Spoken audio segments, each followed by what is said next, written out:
That night, the blizzard didn't just howl, it clawed. It came off the mountains like something alive, slamming into the cedar walls of my house, as if it had found me after years of searching. Snow swept across the ridgeline in blinding sheets, swallowing fences, trees, even the old gravel road that led down toward town. By midnight, the world beyond my windows had vanished into a solid, churning ocean of white. My house sits alone in the hills outside Silver Ridge, Colorado. The nearest neighbor is almost 6 miles away, and in winter, that might as well be another planet. The power lines freeze, the road disappears. You become an island. I'd chosen it that way. The fireplace cracked and popped, sending long, twitching shadows up the log walls.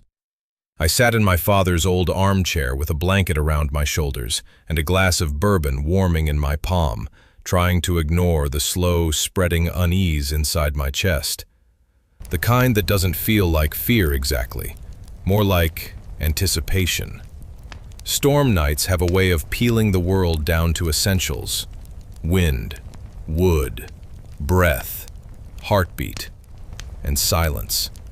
Not the absence of noise, there was plenty of that, but the kind of silence that lives beneath it, the kind that feels thin, fragile, like the surface of a frozen lake in early December. Around 2 in the morning, just as the storm reached its violent peak, I heard it. Not the whistle of wind through the eaves, not the settling groan of beams contracting in the cold. Something else. Knock. A pause. Knock, knock. Measured, deliberate, close. I froze. The sound hadn't come from the front door. That door had been sealed hours ago by drifting snow, buried up to the frame. No one could reach it without digging through 4 feet of packed ice. The knocking came from above me, from the attic window. For a few seconds I didn't move. I just listened.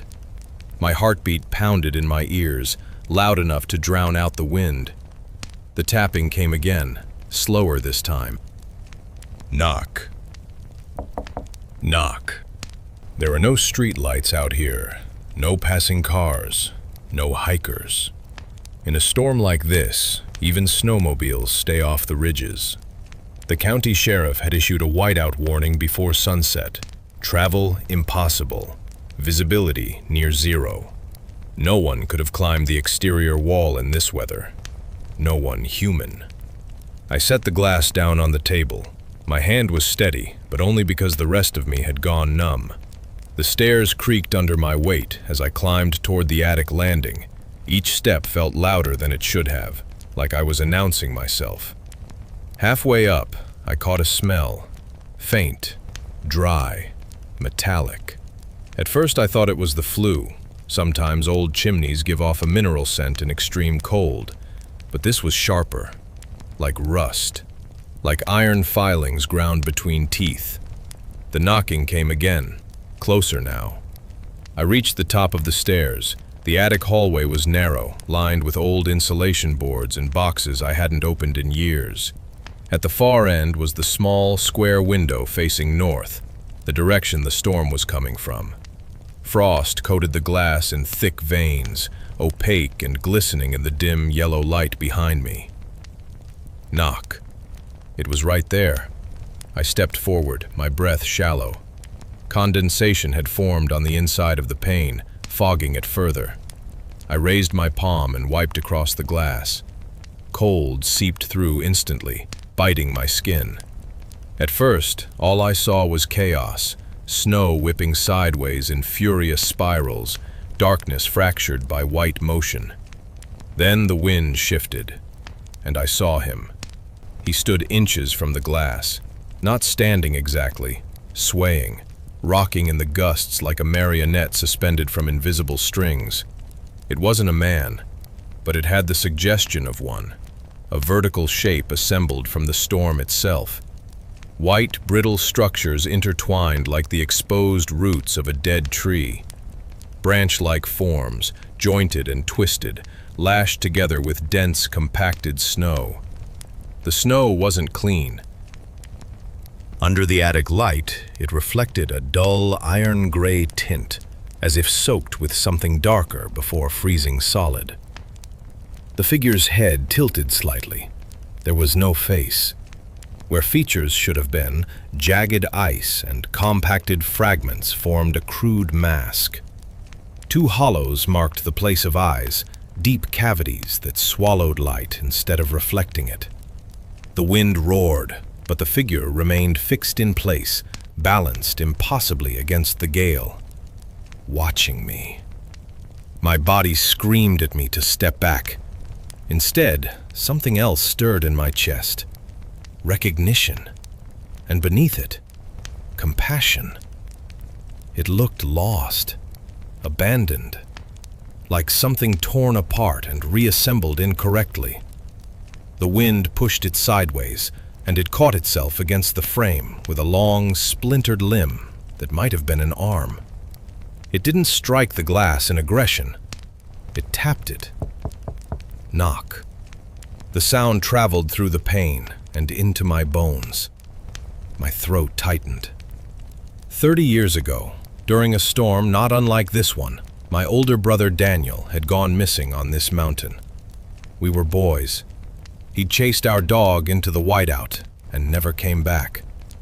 They found the dog 3 days later. They never found him. The snow keeps what it takes. I swallowed hard and stepped closer. "I can't help you," I whispered, though I didn't know why I was whispering. The figure lifted its head, and slowly, stiffly, it raised one arm. The hand, if that's what it was a cluster of white fragments fused together, cupped inward. A gesture that was almost pleading. My heart twisted. This thing, whatever it was, didn't feel hostile. It felt incomplete, like it needed something, like it had come to ask. Without thinking, I reached for the window latch. My fingers wrapped around the metal handle. It burned with cold. "Don't," a voice deep inside me warned. But another voice, quieter, aching, answered. "What if it's him?" I turned the latch. The seal broke with a brittle crack. The window opened an inch. The storm exploded inward. Air like knives tore across my face. Snow blasted into the attic, stinging my eyes and filling my lungs with frozen grit. The temperature plummeted instantly. The figure did not move forward. It remained exactly where it was, inches from the opening. The smell intensified. Dry mineral dust, old iron, something ancient. The creature leaned closer. I could see detail now, bone-like ridges embedded within the snow, as if the forest itself had contributed its dead. It extended its hand toward the gap, slowly, carefully, not forcing entry, offering. And then the voice came.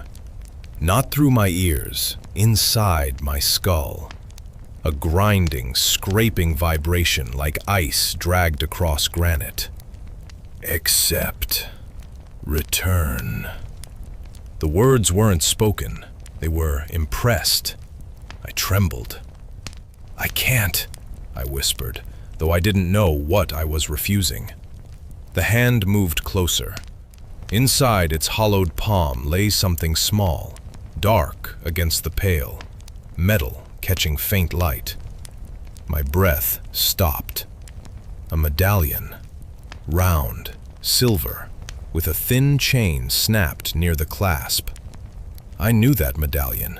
I'd given it to Daniel the week before he vanished. A cheap St. Christopher pendant from a roadside gift shop. He'd worn it every day after that. They'd never recovered it. It lay now in the snow hand of the thing outside my window. My knees nearly gave out. "How?" The storm roared.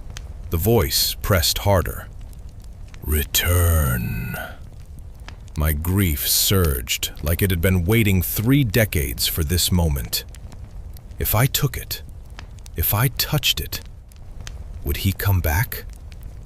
The creature tilted its head further. The hollow eye sockets seemed to deepen. Something shifted in the metallic scent. Stronger now, overpowering. Not just iron, blood. Old, frozen, buried. And suddenly I understood. This wasn't a visitor. It was bait. Not a lost thing asking for warmth. A hunter offering memory. It knew exactly what to show me, exactly which wound to press. No, I breathed. The creature's hand remained steady. Accept. Return. The word pulsed harder, angrier. I saw then that the medallion wasn't resting gently in its palm. It was embedded, fused into the snow, as if grown there, as if it had never been separate from the storm at all. A trap, perfectly shaped from my grief. I felt something tug at me, not physically, but deeper. A pull behind my ribs, as if invisible threads were tied to the medallion and anchored inside my chest. The wind howled louder. The creature leaned closer, its mask pressed nearer to the opening. And I realized something else. It wasn't waiting for me to take the pendant. It was waiting for me to lean forward. That was all it needed. The realization hit me like cold water down my spine. The medallion wasn't the prize. It was the hook. The real invitation wasn't for my hand. It was for my balance, my center of gravity. One step forward into the teeth of the storm, one moment of weakness, and I'd be pulled into that white abyss the way Daniel had been. The wind surged violently through the cracked window, blasting snow across the attic floor. The cold was immediate and invasive, clawing under my clothes, burning my lungs. The creature's arm extended farther through the gap now, fragments of ice scraping along the wooden frame. Accept. Return. The voice was sharper, no longer patient. It vibrated against the inside of my skull. My hand was still on the latch. I forced myself to look closer, really look. The medallion wasn't swaying in the wind. It was perfectly still. The snow around it shifted, but the pendant remained suspended, fixed unnaturally within that frozen palm, like it was anchored to something deeper than gravity. And then I saw it. Beneath the cupped fragments of white, thin strands of frost extended from the creature's arm into the darkness beyond. Not just frost, veins. A network of icy filaments stretching back into the storm, disappearing into the swirling white. This thing wasn't standing alone. It was tethered, connected. The storm wasn't battering it. The storm was feeding it. No, I said louder this time. The word trembled in the air. The creature's mask tilted sharply, almost inquisitive. I slammed the window shut. The impact rattled the frame, but the creature's arm was still partially inside. For a split second, icy fragments jammed against the closing pane. Then the figure recoiled, retracting with unnatural speed. The glass sealed. The latch snapped into place. The attic fell silent. Except it didn't. The wind still screamed outside, but something else had changed. The knocking returned. Not gentle now. Bang! The entire window shuddered. Bang! Snow burst from the frame as the creature slammed its palm against the outside of the glass. A dark smear spread outward where it struck, rust-colored, oily against the frost. The metallic smell intensified instantly, filling the attic like a suffocating cloud. Accept! The word tore through my head, no longer a whisper but a demand. I staggered backward, clutching my temples. The mask pressed against the pane. Cracks of ice splintered outward from where its face touched the glass, webbing across the surface. The hollow eye sockets seemed deeper now, wider, hungry. Return! The word overlapped itself, echoing violently. My knees hit the attic floor. I slid back until my shoulders slammed into the far wall. Every instinct screamed at me to run downstairs, but my legs wouldn't cooperate. It felt like gravity had shifted, pulling me toward the window. The creature dragged its icy tendrils along the frame. The sound was unbearable, like steel scraping across bone. Bang! Bang! The old wood groaned. The storm outside intensified in response, wind howling in synchronization with each strike. Snow spiraled faster, thicker, as if the entire blizzard had focused on this one point of entry. This wasn't random.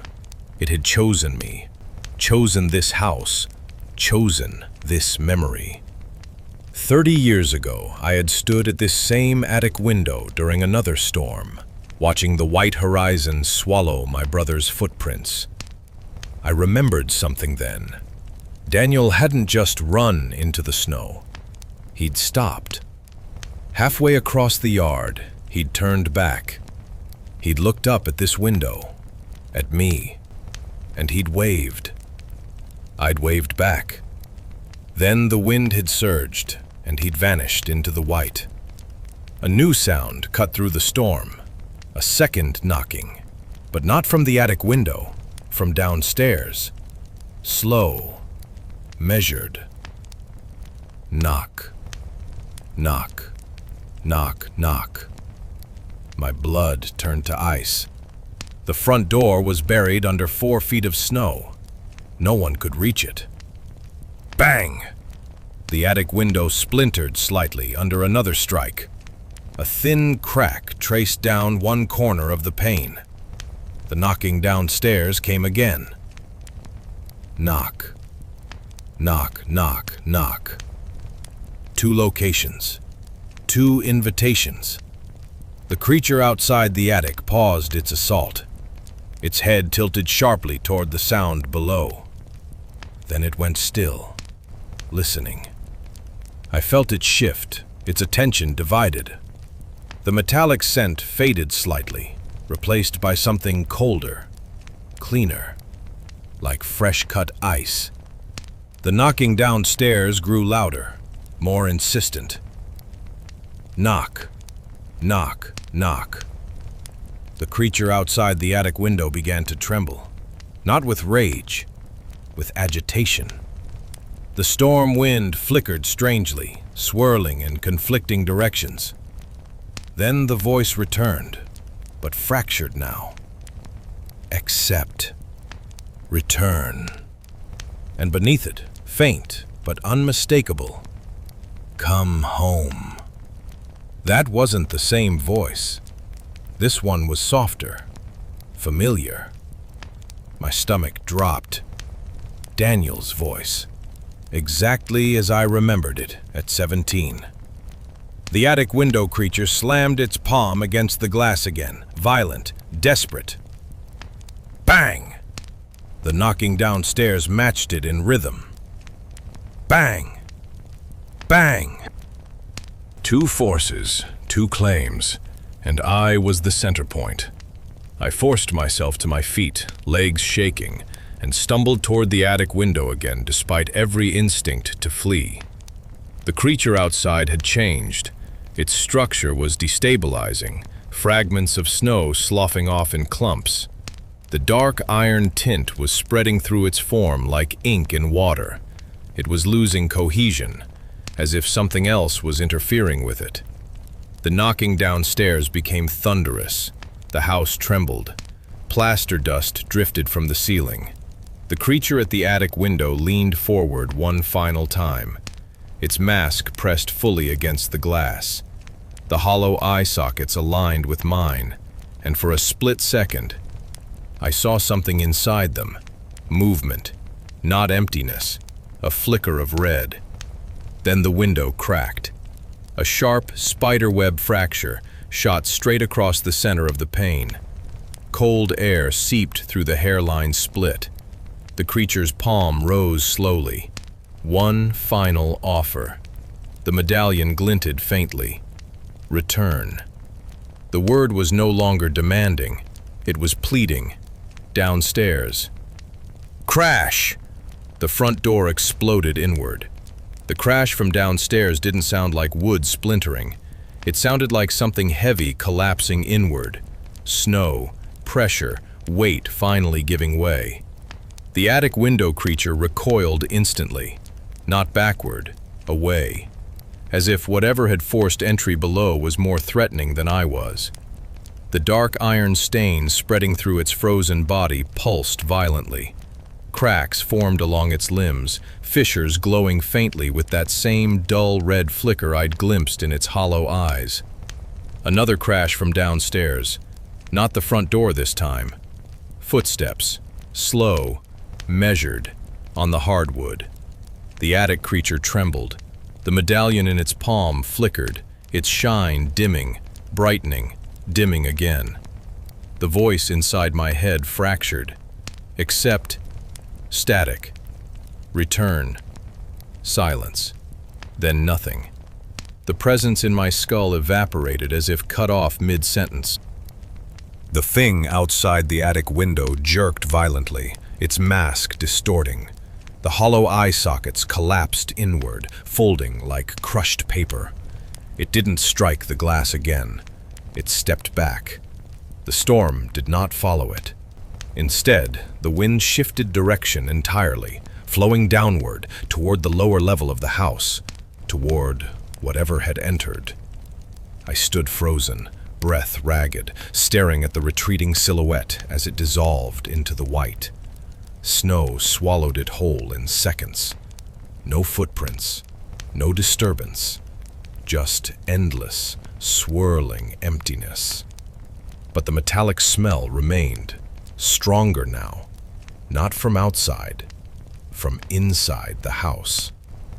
Another step creaked below me, slow, heavy. Not the scattered rush of an intruder scrambling through wreckage. Deliberate.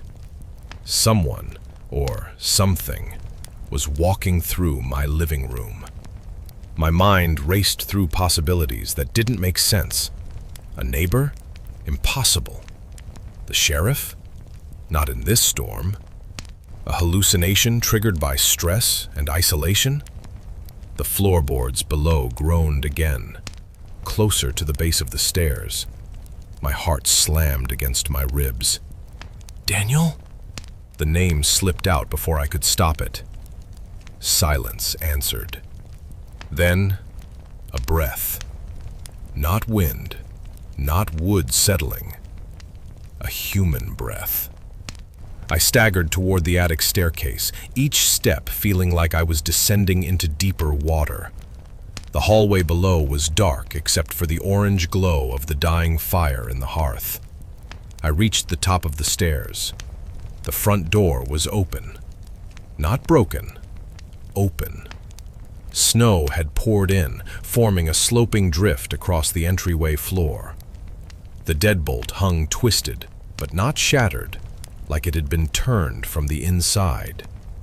The storm outside raged, but the wind no longer pushed inward.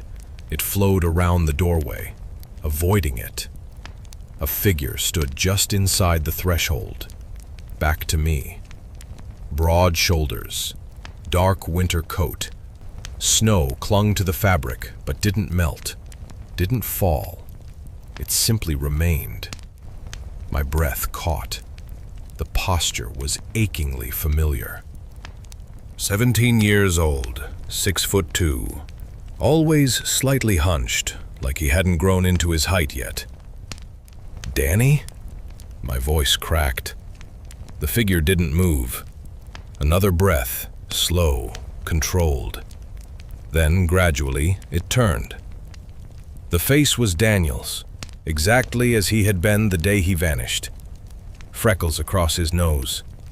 The small scar on his chin from when we'd fallen off our bikes as kids. His hair longer than mine, brushing his collar. But his eyes, they were wrong. Not hollow, not red, just flat. Like printed photographs glued into place. "Hey, Matt," he said. His voice was perfect. Every inflection, every cadence. I gripped the railing so hard my knuckles burned. "You're dead," I whispered. He tilted his head slightly, the same way he used to when he thought I was being dramatic. "I got lost," he said simply. "You didn't come after me." The words struck harder than the storm. "I was 12, I said. "They wouldn't let me." His gaze didn't shift. "You watched." My throat closed. He took a single step forward. Snow didn't crunch under his boots. The drift didn't collapse. It parted, like water around a stone. The metallic scent thickened. I saw it then. Faint discoloration along the edge of his collar. A dark stain creeping upward beneath the fabric. Not wet. Frozen. "You left me out there," he continued, voice still calm. "It was cold." The attic window above us rattled violently. I flinched. Daniel didn't. "They tried to take me," he said. "Tried?" I echoed. His lips twitched. "Not just one." A sudden blast of wind tore through the open doorway, swirling around him but never touching him. The snow behind him moved unnaturally, spiraling upward instead of sideways. "You opened the window," he said softly. My stomach dropped. "How do you know that?" His eyes flickered, just for a split second. A faint red shimmer beneath the surface. "You almost let it in." Something heavy shifted outside the doorway. Not wind, weight, pressure in the snow. Shapes moved in the white beyond him. Tall, thin, multiple. Watching. My pulse roared in my ears. "You're not him," I whispered. His expression didn't change. "I'm what's left," he replied. The temperature in the room plummeted further. Frost began creeping across the hardwood floor from the open threshold, thin crystalline veins stretching outward. The fire in the hearth sputtered, dimmed. "You shouldn't have opened the window," he said again. The attic above us groaned loudly, as if something heavy had landed on the roof. Another presence. The snow outside the doorway rippled violently. The shapes in the storm grew clearer, distorted silhouettes shifting just beyond visibility. "They can't come in," Daniel said calmly. "Not unless you let them." My breath fogged thick in front of me. "You're one of them," I said. He smiled faintly. "No," he said. "I'm the door." The words hit like a physical blow. Behind him, the storm pulsed. The medallion. My eyes dropped to his chest, hanging around his neck. The silver St. Christopher pendant, chain intact, resting against his frozen collarbone. But I had seen it moments ago embedded in the snow creature's hand. 2 identical pendants, or one impossibly moving between forms. "You have to choose," he said gently. "Choose what?" His gaze sharpened. "Which of us gets to stay?" The attic ceiling cracked sharply overhead. Snow cascaded down the stairwell. Something scraped across the roof. Long, deliberate. Daniel extended his hand toward me, warm-looking, human. But the metallic scent now poured off him like steam. "If I come inside fully," he said, "they won't need to knock anymore." The shapes outside pressed closer. The storm howled in sudden synchronization. Behind me, upstairs, a knock from the attic window. Slow. Measured. Knock. Knock, knock. They were still there, waiting, and so was he, hand extended, smiling faintly. "Let me in," Daniel said. Let me in." The words were soft, almost tender, but the storm reacted to them. The wind outside surged in a violent spiral, snow lifting straight up from the ground in twisting columns. The dark silhouettes in the white pressed closer to the doorway, stretching taller, thinner, like shadows being pulled upright. Daniel's hand remained extended, waiting. The attic window knocked again. Knock, knock, knock. Perfectly timed, like a heartbeat. My gaze flicked upward, then back to him. "If I let you in," I said slowly, "what happens to me?" His expression didn't shift. "You won't be alone anymore." The temperature dropped further. Frost climbed the banister beside me, tracing delicate veins of ice along the wood. "Answer the question," I snapped. For the first time, something changed in his face. A flicker, not red this time. Dark, depthless. "You'll be where I was," he said quietly. The air left my lungs. Behind him, the storm roared louder, almost impatient. "And where was that?" I asked. His smile thinned. "Everywhere." The word vibrated unnaturally, layered, like more than one voice had spoken through his mouth. The metallic smell became suffocating. I looked past him into the storm. The silhouettes were clearer now. There were more than I'd thought. Dozens. Tall, skeletal shapes woven from snow and splintered branches, shifting and reforming with each gust. Some leaned at impossible angles.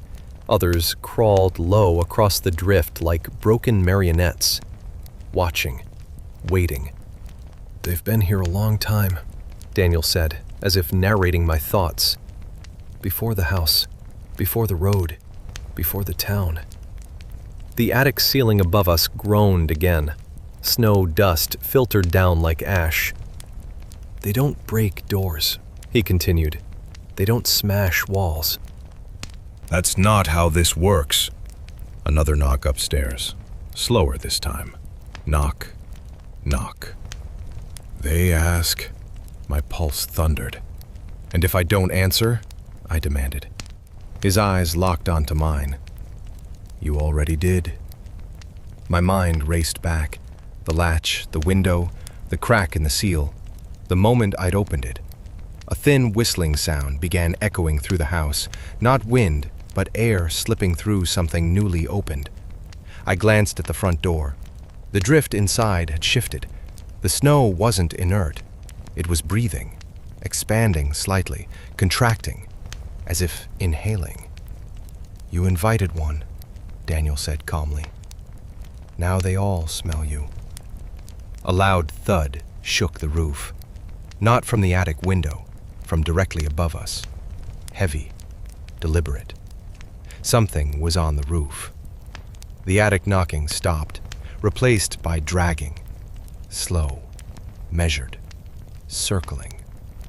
"They're deciding," Daniel said. "Deciding what?" "Whether you're worth the effort." Anger flared through the fear. "Worth what? I'm just a man in a house." His head tilted again, that old familiar gesture twisted into something unnatural. "No," he said gently. "Your memory." The word echoed oddly, layered, like the storm had repeated it back. "Memory lasts," he continued. "Memory feeds." The shapes outside swayed closer. The one nearest the doorway leaned forward, its head bent too far, too fluid. A hollow face formed briefly in its surface before dissolving again. "You think they wanted me?" Daniel asked quietly.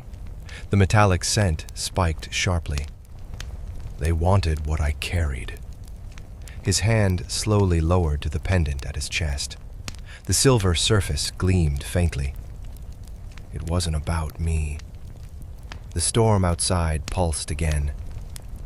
"They collect what binds you," he said.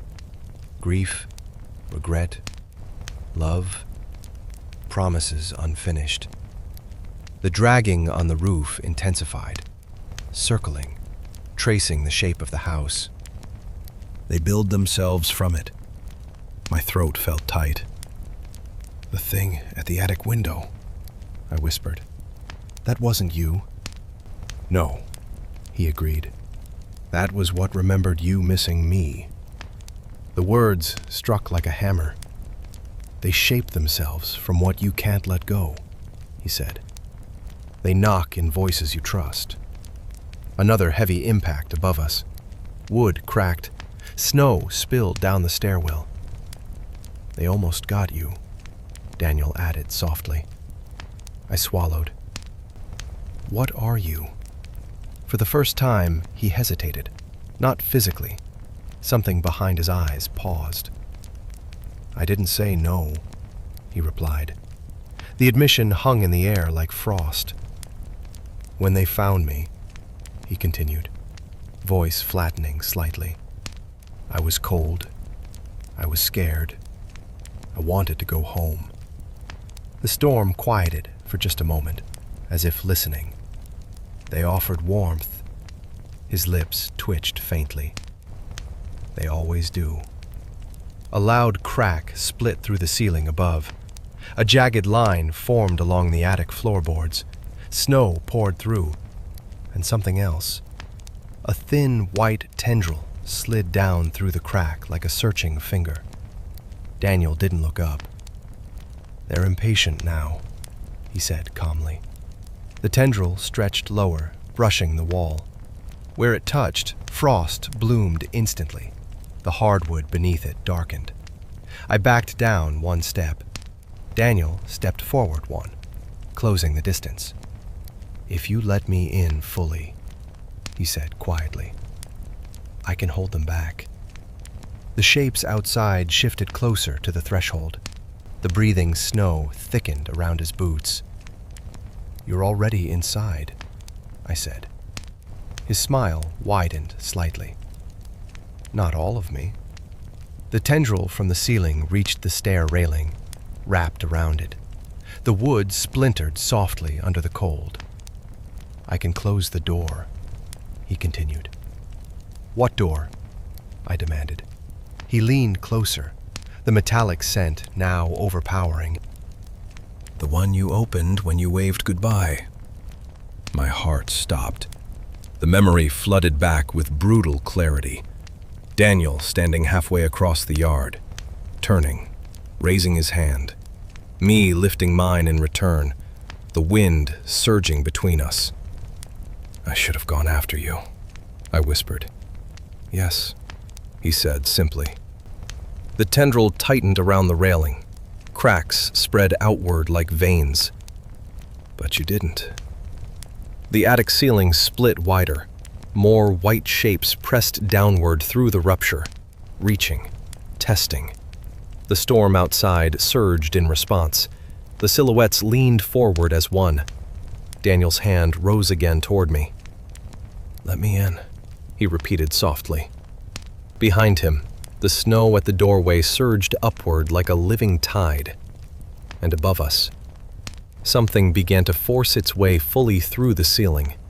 The ceiling gave way with a splintering shriek. Wood snapped, plaster rained down. A jagged hole tore open above the staircase, spilling snow and shards of insulation like a ruptured lung. From that rupture, something descended, not falling, lowering itself. A lattice of white limbs unfolded slowly through the gap, jointed, interlocked, impossibly thin. Each segment looked carved from frozen branches and compacted ice, threaded together with dark veins that pulsed faintly beneath the surface. The metallic smell flooded the house. Daniel didn't turn around. He didn't need to. They've decided, he said quietly. The tendril wrapped around the railing tightened until the wood split cleanly in half. I stumbled back down another step. How do I close it? I demanded. Daniel's eyes locked onto mine. You don't.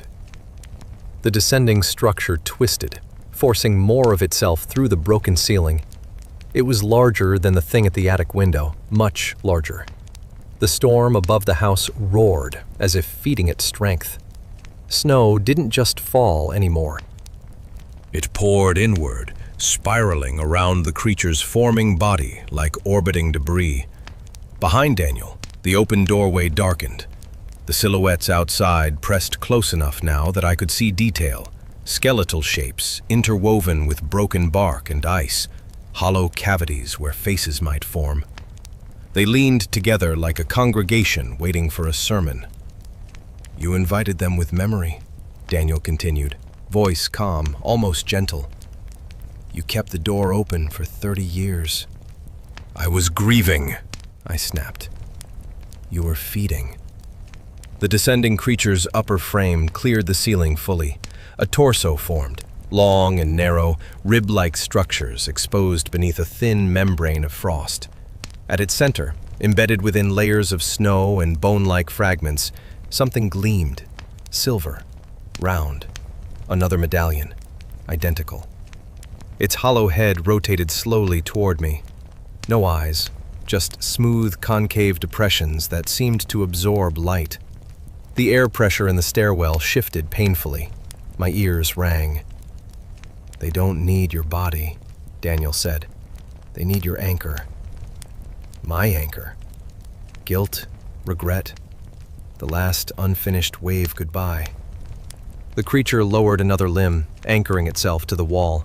Where it touched, the paint blackened and cracked. The fire in the living room went out completely. Darkness swallowed everything except the pale glow of snow and the faint red pulse beneath the creature's veins. "Why are you telling me this?" I asked. Daniel's expression flickered. "Because I can still choose." The word choose felt fragile in his mouth. Choose what? Whether I'm what they made, or what you remember. The storm outside surged violently. The silhouettes shifted, restless. The creature above extended a long, jointed limb toward my chest. It stopped inches away, not touching, waiting. "Except," the layered voice returned, this time not just in my head, but vibrating in the walls themselves. Daniel flinched slightly. "Don't listen," he said, and for the first time his voice sounded strained. "You said you're the door," I said. He nodded faintly. "I am." "Then close." His jaw tightened. "It doesn't work like that." The creature's limb moved closer. I felt a pulling sensation beneath my ribs again, stronger now, as if invisible threads were being reeled in. Memories surged unbidden. Daniel laughing as we sledded down the hill. Daniel shoving me into a snowbank. Daniel turning in the storm, waving. The pull intensified with each image. "They're taking it," Daniel said through clenched teeth. "Every time you replay it, you give them shape." The silver pendant embedded in the creature's chest began to glow faintly. The one around Daniel's neck pulsed in response. 2 hearts beating in sync. "You have to let him go," Daniel said suddenly. The words hit harder than anything else. "What?" "You have to let me go." The creature's limb brushed my jacket. Cold shot through me like electricity. The storm outside howled in triumph. "No," I said instinctively. Daniel's eyes sharpened. "That's what they want." The pulling became unbearable. My knees buckled. The creature leaned closer. The concave hollows in its face aligned with mine. Within them, movement. Not red this time. Images. My own memories playing back in distorted fragments. Daniel disappearing. Search parties. My mother crying. The funeral without a body. "They build from repetition," Daniel said urgently.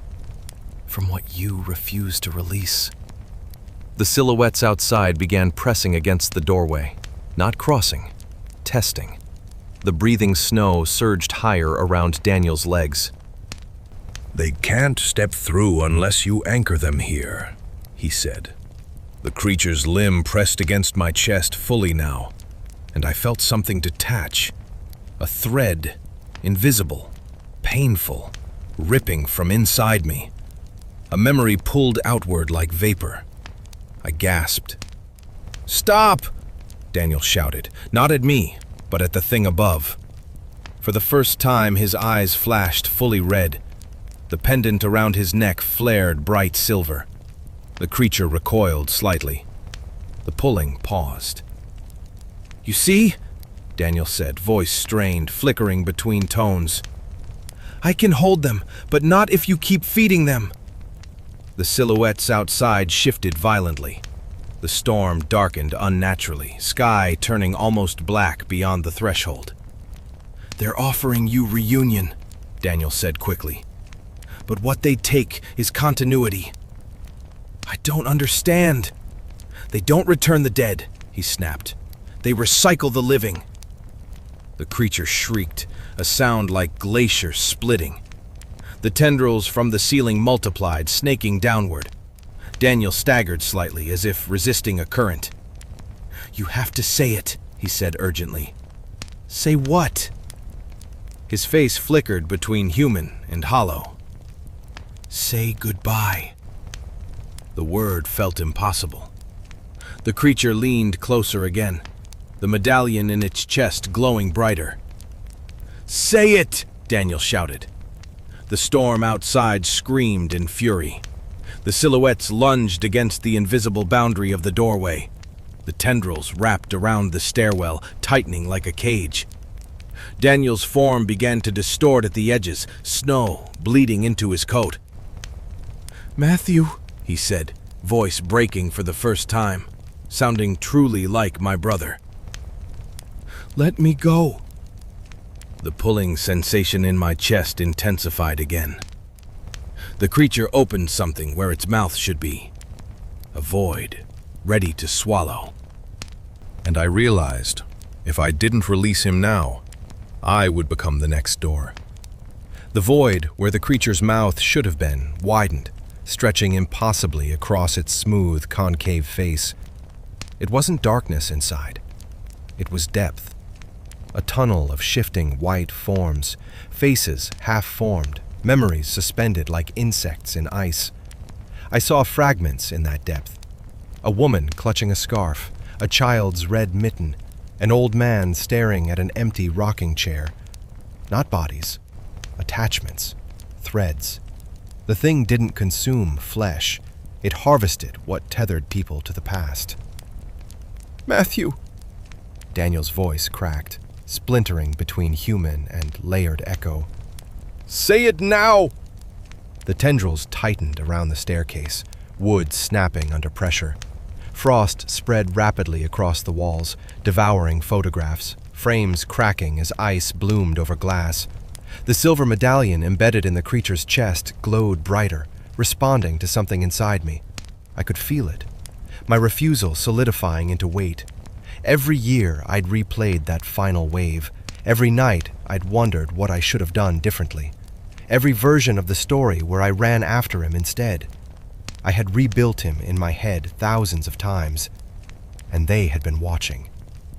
"They build from longing," Daniel said, straining as snow crept across his shoulders. "You're giving them architecture." The silhouettes outside slammed against the doorway in unison. The invisible boundary flickered. Cracks of red light traced along the threshold.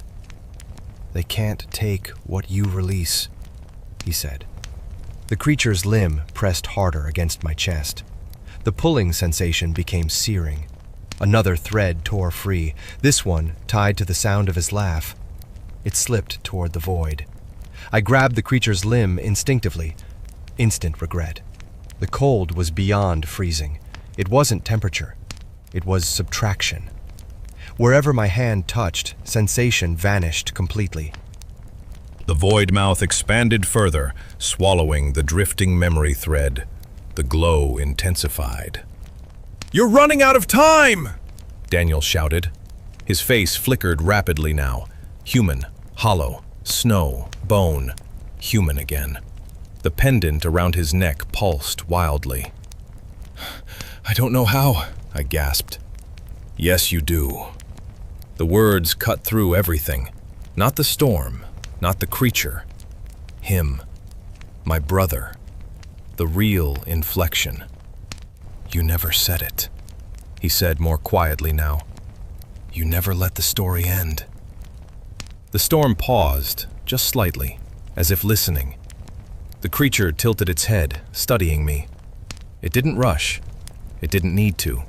It had decades of momentum. I closed my eyes, and I let myself see it fully. Not the wave, not the disappearance. The truth. Daniel stepping into the storm. Me hesitating. Not because I didn't care, but because I was afraid. Afraid of the cold. Afraid of getting lost, too. I had stayed safe, and I had carried that safety like a crime. I was scared, I whispered. The void mouth flickered. The tendrils tightened again. Say it to me, Daniel said. The silhouettes outside leaned closer, sensing change. Snow spiraled violently above the broken ceiling. I was scared, I said louder, eyes still closed. I didn't follow you because I was scared. The metallic scent wavered. The creature's limb trembled slightly. Daniel's red flicker dimmed. You were 12, he said. The storm faltered. You weren't supposed to save me. The pulling inside my chest shifted, not outward, inward, recentering. The void mouth contracted slightly, as if confused. You didn't leave me, Daniel said softly. The storm did. The words cracked something deep inside me. For 30 years, I had rewritten that moment with myself as the villain. But the truth had always been simpler. Children are not responsible for blizzards. The creature jerked violently. The medallion in its chest flickered erratically. The tendrils along the walls began to fracture. The silhouettes outside recoiled slightly, forms destabilizing in the swirling wind. They need you to hold the guilt, Daniel said urgently. Without it, there's no doorway. The void mouth snapped wider suddenly, lunging closer to my face, desperate. The layered voice roared through the house. Accept. Return. The word return twisted now, distorted, no longer offering reunion, but restoration of imbalance. I opened my eyes. I loved you, I said firmly. The creature froze. I miss you, I continued, voice shaking but steady. But I am not your keeper. The pulling sensation reversed violently. Threads that had begun unraveling snapped back into place inside my chest. The void mouth shrieked, a sound like wind forced through shattered glass. The medallion in its chest cracked down the center. A jagged fracture split the silver. The silhouettes outside began collapsing inward, unraveling into loose snow. Daniel staggered forward. The pendant around his neck shattered into powder. Snow bled from his shoulders. You have to finish it, he said, voice fading at the edges. The creature lunged one final time. Its limb pierced through my jacket and passed through me. Not because it missed, because there was nothing left to grip. I forgive myself, I said. The words rang clear, solid, not shouted, declared. The house exploded with sound. The tendrils disintegrated instantly into harmless snow. The void mouth imploded inward. The medallion embedded in its chest shattered into fragments of dull metal that dissolved midair. The entire structure above the staircase convulsed violently, then collapsed into a cascade of white powder. The storm outside faltered. The silhouettes unraveled into drifting flakes. Daniel stood in front of me, flickering rapidly now between form and absence. His eyes were no longer red. They were just brown, like I remembered. You closed it, he said. The snow around the doorway stilled. The breathing stopped. The wind softened. "I'm sorry it took so long," I whispered. He smiled, not the thin imitation from before, the real one. "It was always your door," he said gently. His outline thinned. Light passed through him. "I'm not staying, am I?" I asked. He shook his head. "You were never meant to." The first pale hint of dawn filtered through the shattered ceiling. Soft gray light replacing violent white. "I'll see you when it's time," he said. Not a promise of soon, just someday. And then he was gone. Not torn away, not consumed. Released. The storm exhaled one final time and fell silent. Silence didn't arrive all at once. It crept in. First, the wind stopped screaming. Then it softened into a distant hush against the hills. The pressure inside the house eased, like a fist slowly unclenching around the frame. The snow at the doorway settled into an ordinary drift, heavy, inert, no longer breathing. I stood on the staircase for a long time, staring at the empty space where Daniel had been. No frost crawled along the walls anymore. No tendrils writhed from the ceiling. The jagged hole above me revealed only pale morning sky, faint gray turning pink at the edges. The metallic smell was gone, replaced by cold, clean air. My chest felt quiet, not hollow, not heavy, just steady. The house was damaged, splintered railing, broken ceiling boards, snow scattered across the floor. But it was mine again. Solid. Real. No longer echoing with layered voices pressing from the outside. I walked slowly down the remaining steps. The front door hung crooked on its hinges, half buried in snow. Beyond it, the world stretched still and white under the early light. No silhouettes, no movement. Just wind-carved drifts and untouched hills rolling into the distance. Untouched. I stepped closer to the threshold and crouched, brushing snow aside with my hand. No footprints. Not mine. Not Daniel's. Not anything else's. The storm had erased everything. Or maybe nothing had ever marked the surface at all. I stood there until the sun crested the ridge.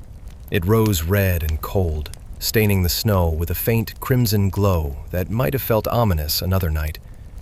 Now it only looked like morning. A new day. I closed the front door as best I could and found a heavy plank in the garage to brace it temporarily. The practical tasks grounded me, hammering nails, sweeping snow into buckets, clearing the worst of the debris. The hole in the ceiling would need repairs. The railing would need replacing. But the house was intact. And so was I. Around mid-morning, I climbed back up to the attic. The small, north-facing window was cracked down the center, but still in its frame. Frost rimmed the edges where the seal had broken. I hesitated before approaching it. Not out of fear, out of memory. I wiped the inside of the pane with my sleeve. Beyond it stretched the same snow-covered hillside I'd watched since childhood. The same yard where Daniel had vanished into white. But it didn't feel like a wound anymore. It felt like weather. I studied the snowdrift directly beneath the attic window. Smooth, unbroken. Not a single indentation. No sign that anything had ever stood there. I exhaled slowly. For 30 years, I'd kept that final image alive like an open file, replaying it, adjusting it, rewriting it. In doing so, I'd never allowed it to become past. Grief had stayed fresh, untouched, preserved, like something frozen. And the cold had known exactly how to shape itself around that preservation. I reached for the latch. My hand paused for just a second. Then I locked it firmly into place, not in fear, in understanding. Storms come. They always will. Wind will claw at walls. Snow will bury doors. The world beyond the glass will disappear into white. But not every knock deserves an answer. And not every voice that sounds familiar is yours to let inside. That night had not been about monsters made of ice. It had been about unfinished endings, about doors left ajar in the mind, about guilt mistaken for love. I left the attic and went downstairs, making coffee on the gas stove since the power was still out. The simple routine steadied me. The smell of brewing coffee replaced the phantom scent of iron completely. By afternoon, county plows would likely reach the lower roads. By evening, maybe a neighbor would check in by radio. Life would resume its small, ordinary rhythm. But something fundamental had shifted. The memory of Daniel remained, but it no longer pulsed like an exposed nerve. It sat quietly where it belonged. A chapter, not a doorway. I carried my mug to the living room and stood in front of the hearth, staring at the cold ashes. "I love you," I said softly to the empty room. Not as an invocation, not as a plea, just as truth. The house did not answer. And that was exactly how it should be.